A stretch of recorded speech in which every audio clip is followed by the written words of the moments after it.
What's the thala? Happy St. Patrick's Day, and it's time for my annual St. Patrick's Day rant about the myth of St. Patrick banishing the snakes from Ireland. We of course know this myth is completely untrue because there have never been snakes in Ireland, so there couldn't be snakes to banish in the first place. But there's a modern myth about the myth that it's a metaphor for pagans, but this is also untrue, and we can tell that by looking at the actual texts that deal with St. Patrick and the myths about banishing snakes from Ireland. St. Patrick was a 5th century priest from Wales, and he wrote about his life in a text called Confessio, in which he confesses that he was not actually successful and he didn't really convert that many people from paganism to Christianity.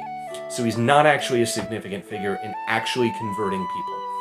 And the first time that the concept of snakes being banished from Ireland is actually mentioned is 200 years later in the life of St. Columba, in which they don't actually mention St. Patrick. They say an Irish saint, which again, St. Patrick was from Wales, so probably not him. And they also explicitly mention reptiles and amphibians, saying things like frogs, so we can be safe in the assumption that they are not being metaphorical and being rather explicitly referring to snakes. And the first time the concept of snakes being applied to St. Patrick shows up is in the 13th century with Retold of Wales, and he doesn't even say St. Patrick did this, but rather calls the whole concept into question by rightly pointing out that he's pretty sure that snakes never existed in Ireland in the first place.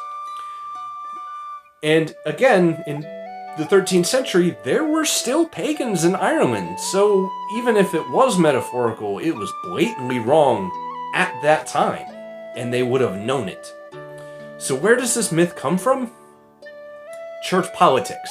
In order to be saintly, in order to become a saint, you need miracles. So in order to make St. Patrick seem more important than he actually was, people applied a natural phenomenon and blamed it on him, in order to make him seem more important than his own confession admits he actually was. St. Patrick wasn't really that significant in terms of converting people, and is far more significant as a legendary figure.